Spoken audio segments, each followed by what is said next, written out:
serious coming from a respected public institution in Nigeria, which is one of the foremost anti-corruption agencies as per in the accountability cycle, that is the Office of the Auditor General of the Federation, who has audited the accounts of these public institutions for the year 2020 and has come out to say, put it down in writing, that the Nigerian government cannot, at least at the time that that report was made and published, account for how these funds have been spent. And it's very instructive to note the language of the recommendations of the Auditor General himself. He's asking that sanctions must be meted out to public officers that are found culpable for how these funds have been spent, and he even mentioned that these amounts must be recovered. And this is just one out of the many revelations that is contained in that report, and of course tons of other revelations that Nigerians are yet to be made aware of. Simply put, we are borrowing money, we are neck deep in debt, and it's not benefiting Nigerian people. Now, looking at the stories before us as well, there is the corruption charge tied to the aviation minister. There is the corruption charge also tied to the humanitarian minister, all under the administration of the Buhari's administration or the Buhari's government. The question then is, are we really fighting corruption in Nigeria, or is just a media fight, so to say? I do not think that we are serious about the fight. There is a lot of motion, but there is little movement. So it's more like 10 steps forward and 20 steps backward. Because there is some motion. There are activities going on. There are agencies of government that are supposed to do the job. There are enabling laws that either prevent, punish corruption, or even allows these agencies to recover stolen funds.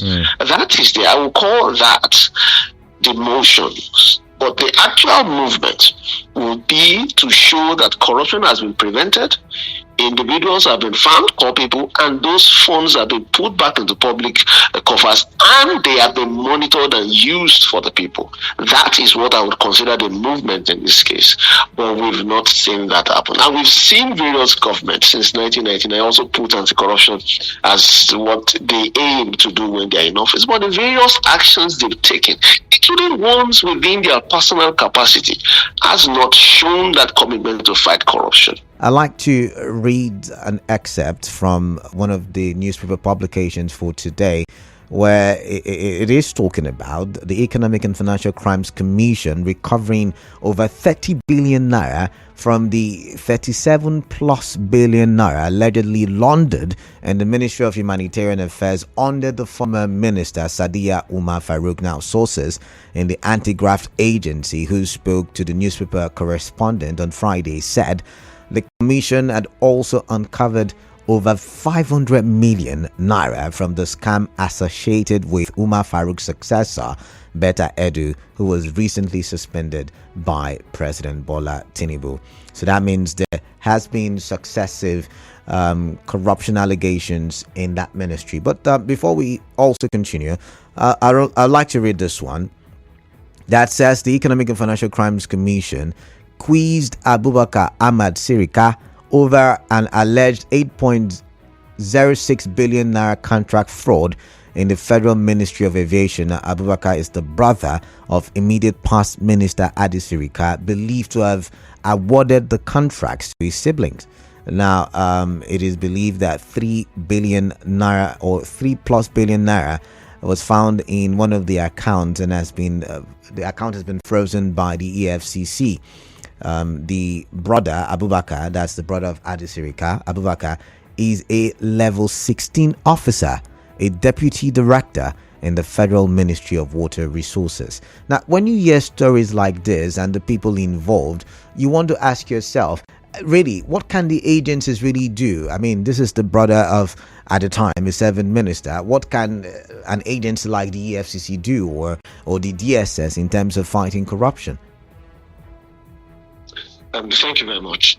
And that is why it's important to understand the various mechanisms that are in place to fight corruption. There is the preventive and there is the punitive, which can call prosecutory, and then there is a recovery aspect of these kinds of things. You read out some of the successes that EFCC has recorded this year, and they've recorded some over the years also.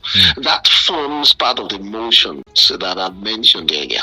But much more importantly, what are the mechanisms that should have been in place or that was in place that did not prevent those funds from being illegally stolen in the first place? And are we sure that those mechanisms have now been put in place to ensure that these recoveries from the EFCC don't go the same route? Don't forget, these monies that the EFCC has just recovered left the public purses into private pockets.